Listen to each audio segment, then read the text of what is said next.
Estés donde estés. Pase el que pase. Seas como seas. Vivas donde vivas. Penses con penses. La educación de tus hijos la eliges tú. Es un mensaje de FECEVAL, Federación de Centros de Enseñanza de Valencia, Acencas Castellón y CECI Alicante.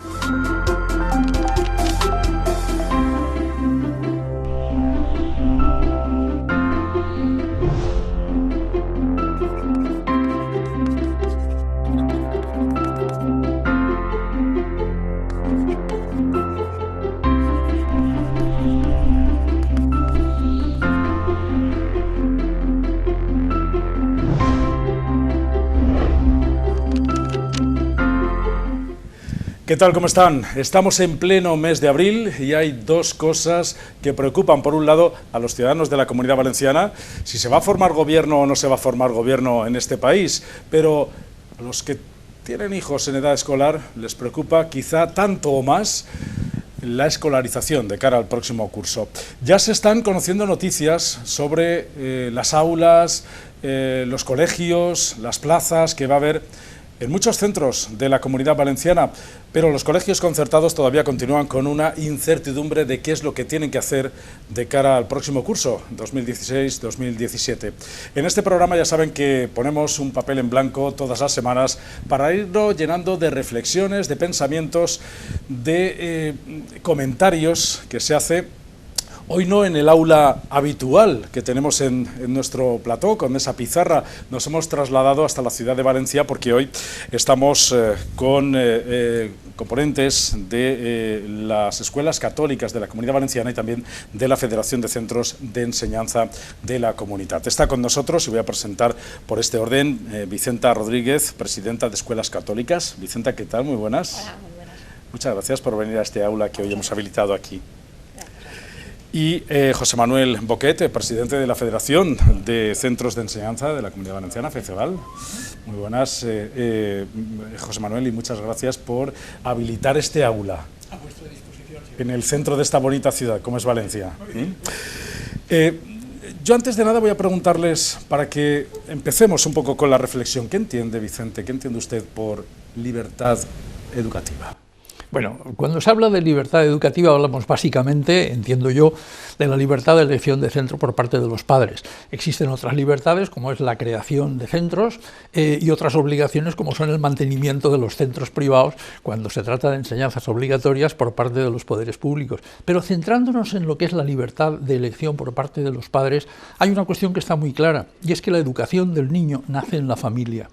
Si luego esa educación continúa en un centro que tenga unos valores o una organización de valores distinta de la familia, generaremos confusión en el niño. Luego es imprescindible que la familia pueda elegir que la educación de sus hijos sea coordinada con la que el niño va recibiendo en su casa. Si no existiese esa libertad de elección de centro, ¿no estaría completa la libertad educativa? Evidentemente que no, y yo diría a más, aprovechando ese planteamiento de si no sería completa, no sería tampoco completa si no estuviera completada, valga la redundancia, con una gratuidad de la enseñanza. Es decir, no es lo mismo que exista el derecho de libertad de elección de centros como que se pueda llevar a cabo. Y el llevar a cabo el ejercitar ese derecho está íntimamente relacionado con que no se condiciona la disponibilidad de dinero por parte de las familias. Por lo tanto, es necesario que vía enseñanza pública, vía concertación, vía subvención, de la manera que se quiera, pero que las familias puedan elegir centros sin que sea un condicionante el tener que efectuar un desembolso. Pues voy a trasladar la pregunta a Vicenta. ¿Qué entiende, Vicenta, por libertad de enseñanza, de libertad educativa? Pues entendemos que un ser humano nace libre, debe vivir libre y debe optar siempre en su vida por varias opciones, porque la libertad solamente existe cuando hay varias opciones para elegir. Libertad no es que haya una escuela única, pública y laica, sino que haya esa escuela y haya una alternativa, privada, o privada concertada. Entonces uno sí que es libre, porque entre varias opciones elige aquella que considera que es mejor para su formación, en este caso los padres, para la formación de sus hijos. Y es tan importante la libertad, además, porque permite que el ser humano se forme en esos valores y porque permite además que muchas de las personas que hoy nos gobiernan se han educado en colegios concertados, es decir, que unas personas de izquierdas, de derechas, de centro, demócratas, pues se han educado en centros concertados o en centros públicos, pero desde la libertad, es decir, se les ha educado para ser buenos ciudadanos y desde la propia conciencia y responsabilidad ejercer unos determinados cargos. Luego es muy importante saber que cuando hay una buena formación, una buena educación desde la libertad, el ser humano después elige diferentes opciones. Usted representa las escuelas católicas que imparten una educación basada en unos valores religiosos católicos y por eso repito y redundo en la pregunta, ¿incluso la libertad educativa va hacia aquellas familias que quieren educar en valores religiosos a sus hijos?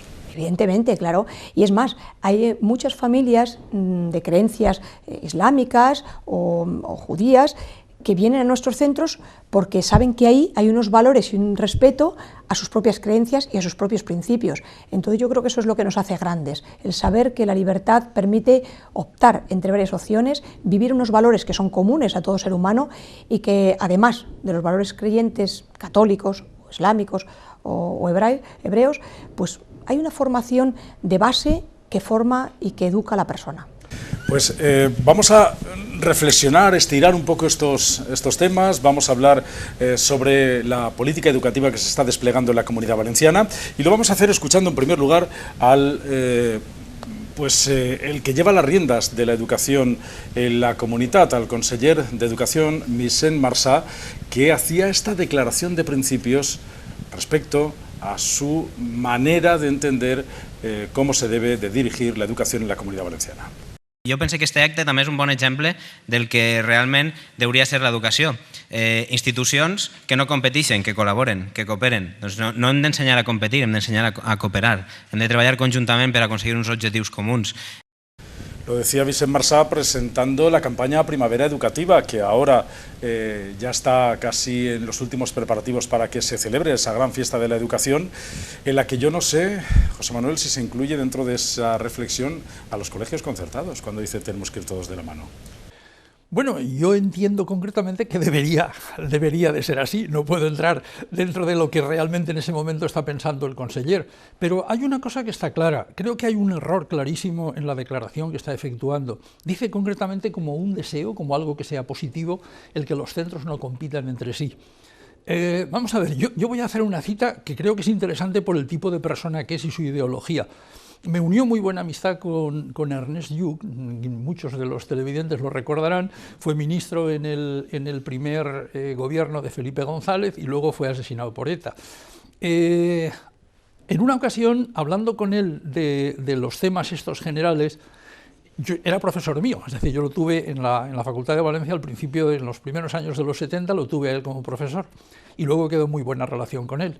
Y en un momento determinado salió el tema de la competitividad entre los centros y demás, y él me decía, no te olvides que, por lo tanto la conversación era muy posterior, no te olvides que en la caída de los regímenes comunistas influyó de una manera muy importante la falta de competitividad.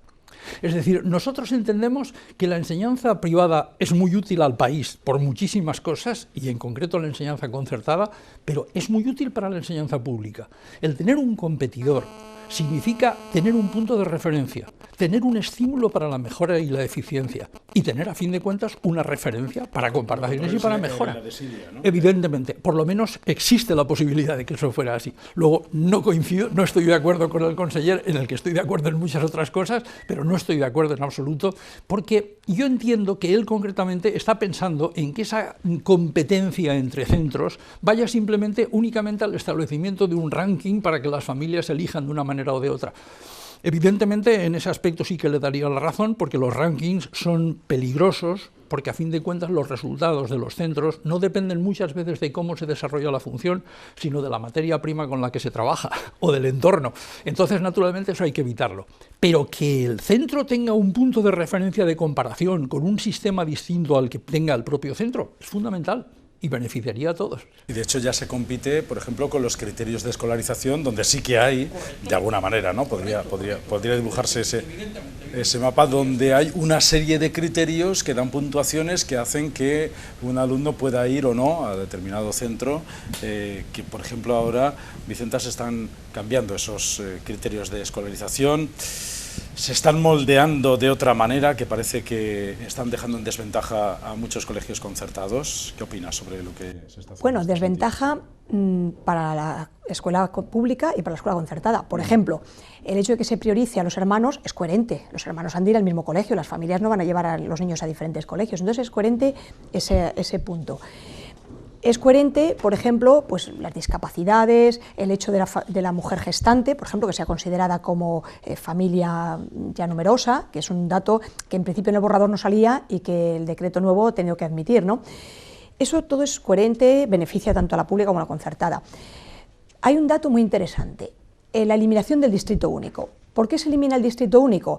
Dicen que beneficiaba a la concertada. Yo no veo en qué, porque el hecho del distrito único significa que familias que optan por una escuela estupenda pública puedan acceder, las familias que optan por una escuela concertada estupenda puedan acceder.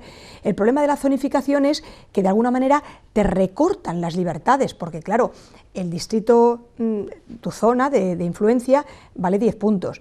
El limítrofe 5, ya, pero ¿qué ocurre con una familia que desea ir a tu centro y solamente va a tener 5 puntos por zona? Es decir, de alguna manera es recortar un poco posibilidades, pero para la pública y para la concertada. Entonces no sé en qué aspecto decían que beneficiaba a la concertada el tema del distrito único, porque los colegios están en el mismo sitio y las familias también. Y otro aspecto muy interesante es la eliminación del punto que se concedía por antiguo alumno. Dicen, es que eso beneficia a la concertada. Bueno, pero la escuela pública también tendrá antiguos alumnos, también tendrá familias que han estudiado en ese centro y que querrían que sus hijos fueran allí, por lo tanto perjudicaría tanto a la escuela pública como a la concertada. Yo creo que un poco la raíz del tema debe ir porque en la concertada fidelizamos mucho a las familias, es decir, las familias se implican, se comprometen con el colegio, a veces pasa de padres a hijos, yo fui a este colegio y quiero que siga, por el carisma, por el carácter propio, y es un poquito más difícil quizás en la escuela pública, donde quizás el profesorado cambia bastante, el tema de los interinos, el tema de las plantillas, que son quizás menos estables, ¿no? Y entonces a lo mejor esto arraiga menos.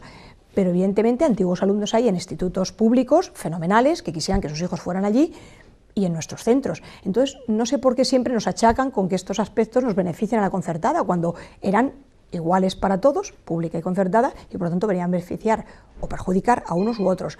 Pero yo creo que hay aspectos muy interesantes en la nueva baremación porque se introduce, por ejemplo, todo el tema de la violencia de género, todo el tema de los desahucios, por ejemplo, son aspectos que nuestra sociedad va viviendo, por desgracia, y que es bueno que tengamos en cuenta de cara a incorporar a esas familias en centros públicos o en centros concertados. Entonces yo creo que esa apertura a las realidades sociales es un aspecto muy importante a valorar y a priorizar.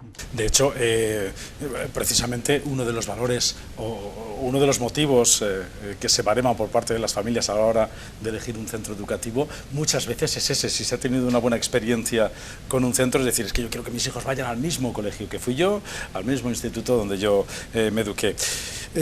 Tener hermanos en el colegio dará 15 puntos, vivir en el área de influencia 10 puntos, que esto es lo que, bueno, de alguna manera hace que los que estén más cerca sean los que tengan que estar ahí. Que alguno de los padres sea trabajador del centro aportará 5 puntos. La condición de familia numerosa o monoparental genera un valor de 3 puntos. Esto es la nueva baremación de cara al próximo curso. Y de categoría especial con 5 puntos. En ambos casos se va a tener en cuenta, por ejemplo, los hijos o hermanos no nacidos, a los niños en régimen de acogimiento familiar y a los que, no compartiendo progenitores, estos sean pareja legal y los menores que residan en el mismo domicilio. Después hay otras baremaciones para niños con discapacidad, hasta un 33% con 4 puntos y, en fin, y un poco estas son esas baremaciones. Pero nos quedamos precisamente en lo que estaba comentando Vicenta acerca de esos 10 puntos de la proximidad, porque aunque es cierto que muchas familias valoran la proximidad de un centro a la hora de elegir el centro educativo, pero hemos salido muchas veces a la calle a preguntar qué es lo que pondrían en orden de prioridades y es importante, pero no es lo más importante. Correcto, correcto. Además, lo que ocurre es que da origen a situaciones, vamos, poco menos que cómicas. Es decir, al marcar distritos determinados, nos podemos encontrar que están marcados por calles. Y uno puede encontrarse que vive justo enfrente de un centro que además es de su preferencia. Pero como está a la otra parte de la calle, no le toca. Y dentro de su zona, a algo que está muchísimo más lejos, es donde le correspondería ir. Evidentemente, como decía Vicenta, acaba con unas libertades que son básicas. Pero yo quisiera añadir una cuestión que es importante y que muchas veces no se tiene presente. Antes yo hablaba de la medición, por decirlo de alguna manera, de la eficiencia del centro, cuando decíamos aquello de la competitividad.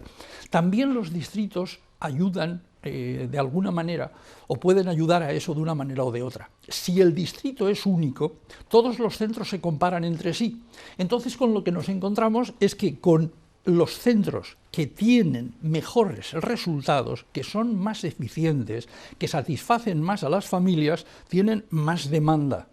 Los centros que funcionan mal, por la razón que sea, tienen poca demanda. Sin embargo, esto en una situación de distrito único. Sin embargo, si acotamos el distrito, resulta que el centro que funciona mal sigue recibiendo alumnos porque los tiene por necesidad asignados, ¿correcto? Y esto vale la pena tenerlo presente. Por lo tanto, entramos en ese campo de la competitividad del que antes hablábamos. Correcto. Esto pues no dará motivos suficientes al centro para ser más competitivo, porque ya tiene... Evidentemente, pero no solamente eso, sino que a fin de cuentas se puede intervenir sobre el centro. Si el centro que no funciona es un centro concertado, se le quitará el concierto. Si un centro que no funciona es un centro público, habrá que intervenir cambiando el claustro de profesores, cambiando la dirección, haciendo algo sobre él. Entonces realmente es muy importante porque es una manera de distinguir claramente qué centros funcionan y qué centros no funcionan. Pues vamos a escuchar otra vez declaraciones del conseller Marzá hablando sobre la reconstrucción de la educación en la Comunidad Valenciana, sobre la eliminación de barracones y sobre todos los trabajos a los que se comprometió a los pocos meses de entrar a su consellería para trabajar de cara a poner en valor la educación pública de la Comunidad Valenciana, o al menos esos valores educativos de los que el conseller Marzá se comprometió hace, como digo, algunos meses. Vamos a escuchar esa declaración de intenciones del conseller. L'objectiu és eliminar els barracons escolars i aquest objectiu, amb les 124 actuacions i les 116, s'aconseguirà començar totes les obres i, per tant, acabar en aquesta situació en la planificació que tenim davant la taula.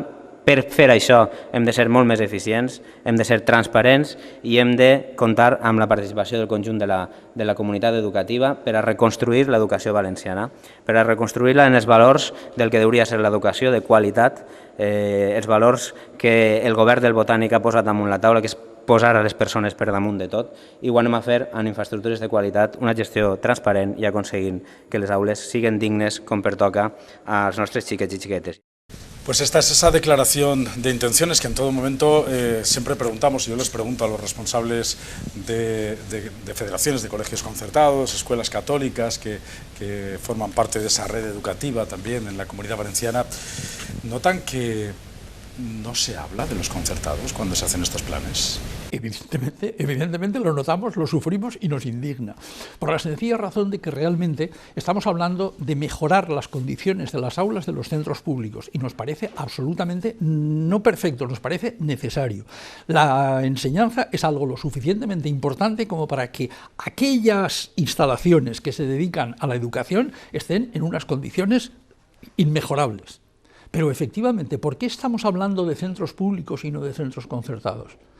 Hemos de tener presente que el centro concertado, por muy propiedad que sea de una entidad privada, es a fin de cuentas funcionando al servicio de la administración pública, está prestando un servicio público. Y una cosa, a veces hemos oído, y yo sé que les da mucha rabia o coraje esta palabra, pero hemos oído que algunos políticos utilizan la palabra subsidiarios.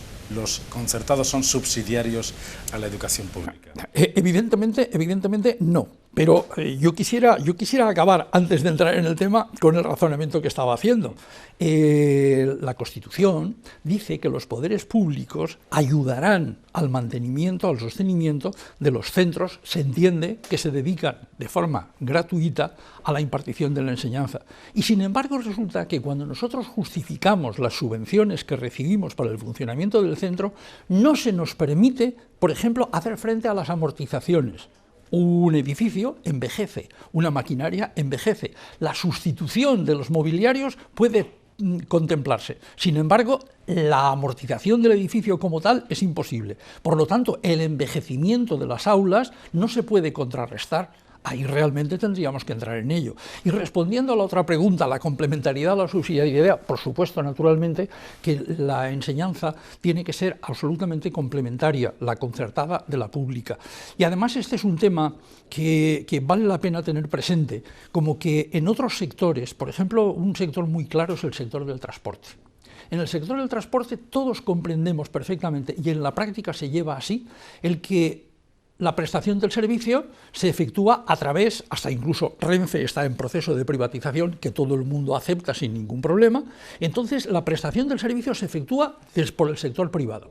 Pero todos comprendemos que naturalmente una población no puede quedar aislada, y cuando aquel servicio no se puede prestar en forma sostenible por parte de una empresa privada, lo presta la empresa pública. Esta situación es la misma que en la enseñanza, es decir, realmente somos complementarios porque todos tenemos que llegar a aquellos que nos demandan, que es la sociedad, y a cada una de las familias que nos pidan. Y en determinados momentos, cuando realmente no haya una oferta privada, evidentemente la enseñanza pública tendrá que suplirla. No estoy diciendo que la pública sea subsidiaria de la privada, que en el transporte prácticamente sí que lo es, pero cuando menos que somos complementarios y que todos ofertamos el mismo servicio público. La LOE, no hablo de la LOMCE, hablo concretamente de la LOE y de la LOCSE, lo reconocen y dicen concretamente que el servicio público de enseñanza se presta a través de los centros públicos y de los centros privados concertados. Que complementa un abanico de posibilidades. Naturalmente, y abre, como estamos diciendo desde el principio,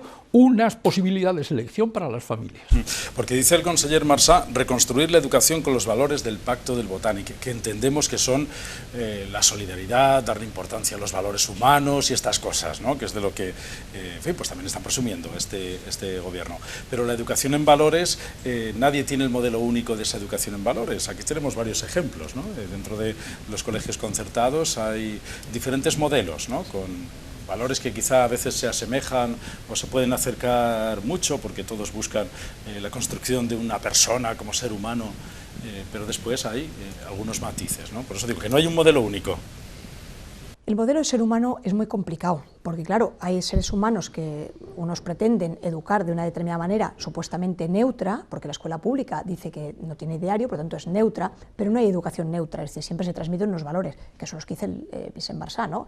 La solidaridad, la justicia, la paz, esos son perfectamente asumibles por una escuela neutra y por una escuela confesional.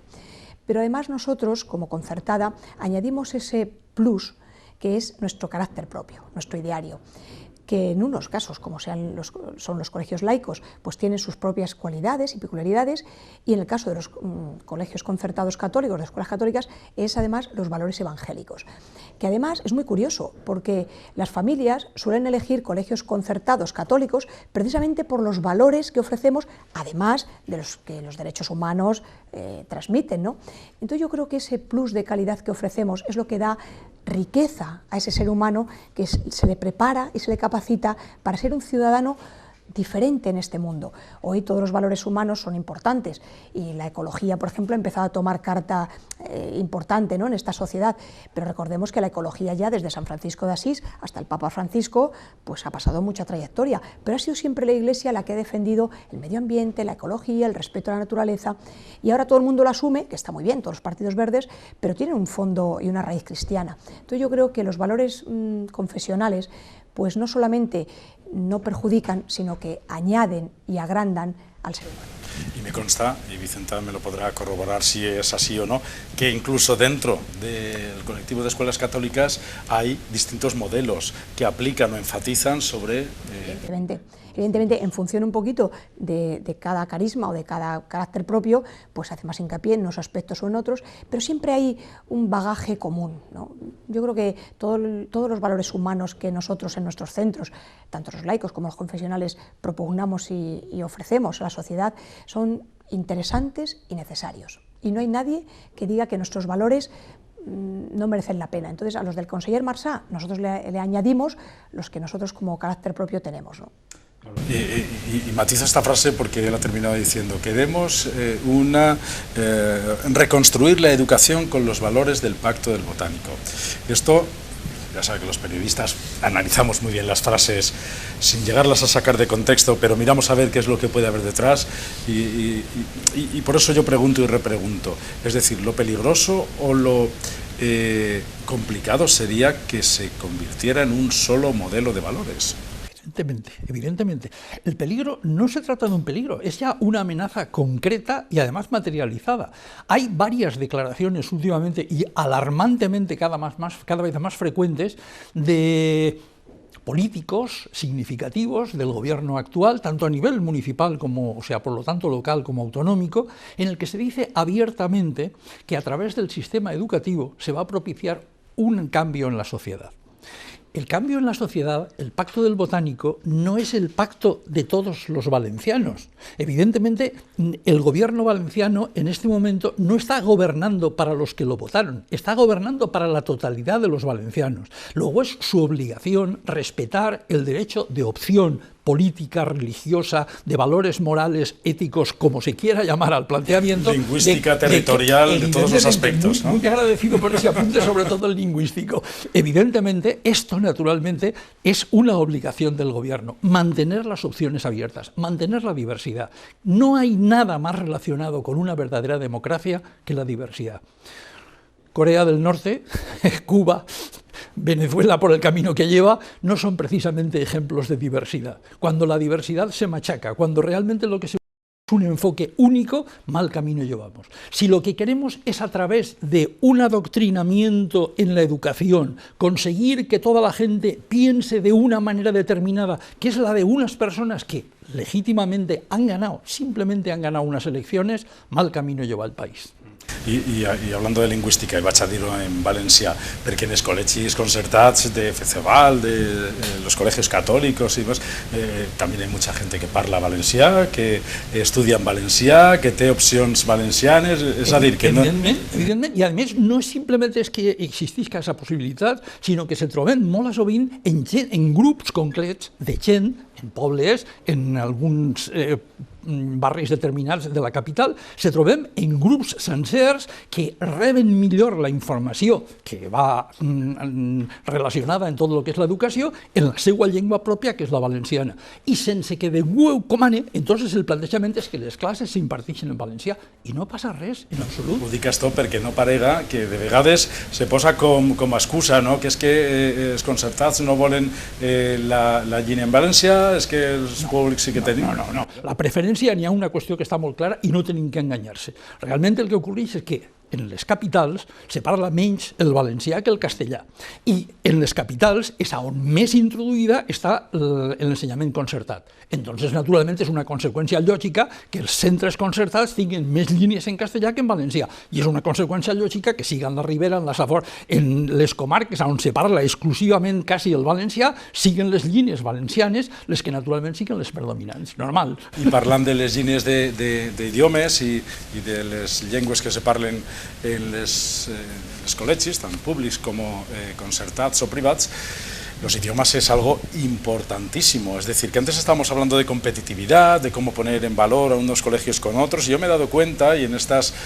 ferias de la educación que se han hecho tanto en Alicante como en Valencia, cómo los colegios concertados ponen precisamente como escaparate eso, su educación en diferentes idiomas, darle una internacionalización, poner a los alumnos mejor preparados posibles en el mercado o en la vida, ¿no? Que al final es de lo que se trata, ¿no? A este respecto hay dos cuestiones muy importantes. Primero, la mayoría de colegios concertados empezamos hace muchos años en contratar a profesores que ya tenían dos titulaciones, la titulación de profesores de primaria o de secundaria y una formación lingüística titulada, bien fuera en algún idioma, evidentemente. Entonces fuimos los pioneros en este aspecto, es decir, nosotros cuando ya la pública empezó a decir, oye, es que los profesores de la escuela pública tienen que formarse en lenguas y tal, nosotros ya llevamos muchos años que nuestros profesores, muchos eran bilingües y la mayoría tenía una titulación. Nosotros iniciamos, hace muchísimos años, digo nosotros como concertada, iniciamos todo el tema del plurilingüismo. La consejería entonces nos llamaba y decía, oiga, ¿y ustedes qué están haciendo? Pues miren, nosotros estamos haciendo esto, lo otro. Y nosotros fuimos pioneros en el tema plurilingüe en la Comunidad Valenciana, la concertada, y las cifras están ahí. Cuando nuestros alumnos de nuestros colegios, bien sea a través del Trinity College o de Cambridge, se examinan nuestros alumnos para obtener sus títulos, pues todavía de momento la pública no ha empezado a entrar en esa acción, que nosotros ya llevamos muchísimos años consiguiéndola. Cuando también se dijo, bueno, pues ustedes pueden examinar a los alumnos de la 2, inglés, francés o alemán, nosotros pues accedimos rápidamente porque la mayoría de nuestros alumnos estaban preparados y capacitados para obtener esa titulación. La pública le costó un poquito más. Es decir, nosotros fuimos pioneros en ver que el futuro estaba en un mundo sin fronteras, en ser ciudadanos de un mundo que es la casa común de todos, donde hablar varios idiomas era no una cuestión snob, de colegio pijo, sino al contrario, ser algo cotidiano que formaba parte de la esencia de cada uno de nuestros alumnos. Entonces nosotros no les formamos en idiomas, sino que el idioma empieza a formar parte del ser y el hacer de un colegio concertado. Forma parte de esa línea educativa y a mí me sorprendió gratamente cuando he visto muchos de estos colegios como, pues igual que la informática se ha naturalizado dentro de la manera de aprendizaje, ¿no? El inglés, por ejemplo, ya forma parte de lo cotidiano y además, en muchos colegios, además otros idiomas, ¿no? El francés, el alemán, chino hasta también en algunos colegios. Pues estamos hablando hoy de educación, estamos reflexionando en torno a esto que tanto preocupa a los padres y madres de los chicos y chicas que están en edad escolar y que están preparándose para el próximo curso con cierta incertidumbre, porque es verdad que algunas de las noticias que van llegando descolocan los planes de futuro de muchas familias. Nosotros estamos reflexionando hoy en voz alta con nuestros invitados, Vicenta Rodríguez, presidenta de Escuelas Católicas de la Comunidad Valenciana, y José Manuel Boquet, presidente de FECEVAL en la Comunidad Valenciana. Tenemos a un invitado virtual hoy que no ha podido estar en este plató, en este estudio, que sí que le esperábamos, pero tenemos algunas declaraciones del conseller Vicent Marsà que estamos analizando sobre esos planes de futuro. No se vayan, volvemos dentro de un momento, continuamos aquí en este programa Papel en Blanco.